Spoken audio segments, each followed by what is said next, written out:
Angie Andrews Eyesight, and we are going to be talking suffering. And I think we're all well acquainted with the issue at hand because there's been a trauma that has taken over the land. And it's a worldwide epidemic, and it begins spiritually, but it's manifesting emotionally. And I know a lot of people do not like the term of trauma because they really don't believe that they can commiserate with it, or they don't recognize some of the attributes of it in their own lives. And certainly I hear often that they just didn't have it as bad as the next guy, or the experience that they went through made them who they are today. Yeah, that's not going to work so much when everybody is like having a smackdown and there's limitations and there's new rules that are going to be implemented, and it's a high probability that things are not going to return to the ways in which we once knew them. Kind of like 9/11 came in and was that first big introduction to, oh, we have surveillance everywhere. There's going to be a lot that we're going to have to constantly assess and reassess from this moment forward. So I did take some notes, and I'm going to read them to you because it's kind of important to make sure that all these bullet points are addressed when we are speaking of something like chronic pain. And I'm going to use my own story, of course, to tell you how that plays out. If you do go through an abuse, neglect, abandonment, these are traumas afflicted in childhood before the age of 9, you're going to bounce back a lot less easy in adulthood from, say, divorce, job loss, things like this pandemic, if you haven't gone to those parts of you that are experiencing and holding that childhood pain. And we call those exiles. They're like little children within us that are very deep, deep, deep. And all the reactionary and responses that we give emotionally are how we keep those settled, because we never want to relive what they've already gone through. And unfortunately, people hurt people. And then we have mass hysteria breakout, and people will react according to how sound of a mind they have currently whenever the smackdown happens. So when we realize that there's parts that we need to reparent, then we can recognize, I'm not a child anymore, and although I don't like the circumstances or what this person did to me, they still do not define me. But that's not a slogan of, oh, pick yourself up by the bootstraps and just think a bunch of positive mobo jobo. It doesn't work that way. It will be that thing that you will have to look at. And today was a very hard day for me because my chronic pain was just flaring. It doesn't ever come with permission, and it cycles back when it deems fit. And I got a flu vaccine a few years ago, and within 3 months got a polio vaccine because I was going to India for a missions trip. And then I came down with Guillain-Barré syndrome. I was suffering paralysis for many months, and then suddenly the autoimmune terms start cropping up, and basically doctors were putting this diagnosis on me because, the real symptoms of the vaccine were just not allowed to be spoken of. And that's part of my story, and I'm sure it's a controversial one in this day and age that many people can't even talk about because of the new rush that we have to figure out how to make sense of this trauma that's still burdening everybody.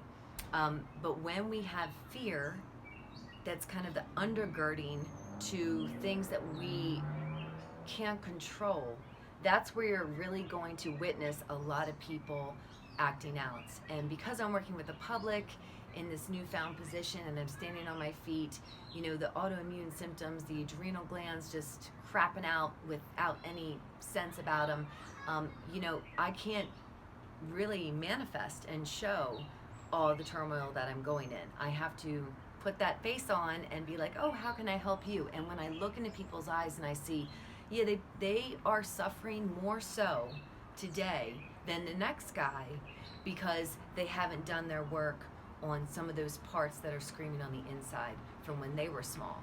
And lots of people lashing out today. Lots of people like, oh my gosh, what are you, so stupid? I'm like, oh my gosh, it's a cuss word.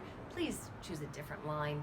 But all in jest, do I have to suggest maybe you're terrified about the circumstances and you're just taking it out on me. Oh, you have chronic pain? Oh, I understand because I've lived with that my entire life. Oh, you have hives and itchy skin? Oh my gosh, do you know that that's a manifestation of anxiety? And all of these places within you that you feel on your skin or that manifest and show up, or that suddenly keep your leg from walking and your feet from, being able to operate and they're full of cramps, those things really do have a source and origin. They really do. If you slow down long enough to ask, they have a place, they have a story that they want to tell you.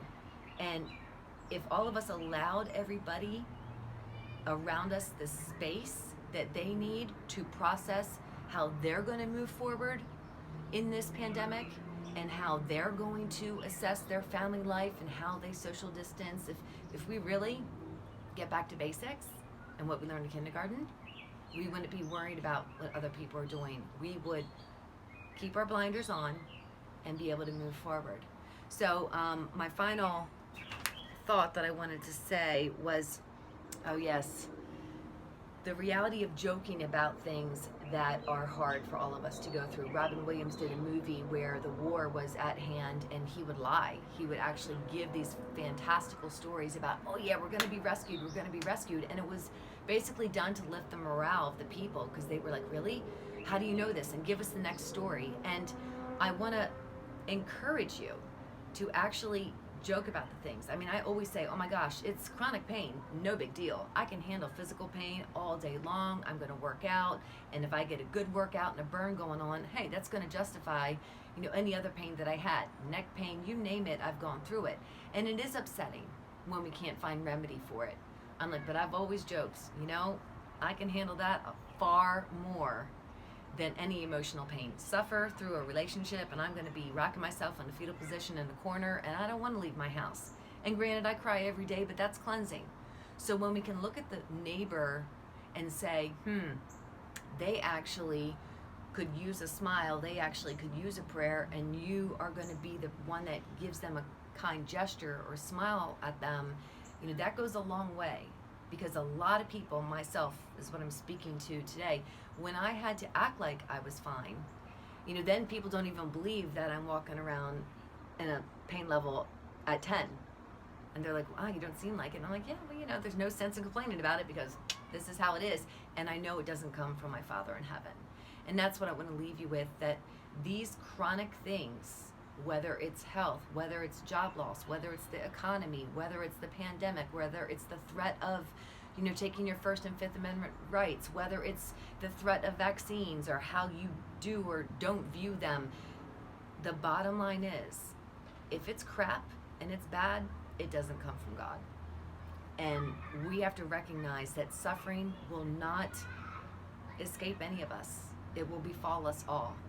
But if we take the time to address all those screaming inner children within us, those parts that are like, I don't know why I'm so angry about this, ask them, because they do.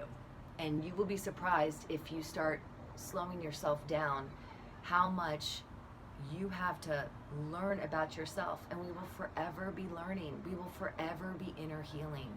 And during this time, this rise of crisis, I pray that it's pointing us all back to becoming our own best advocate, to being able to look within and say, what is my game plan for just this week and making it through this week?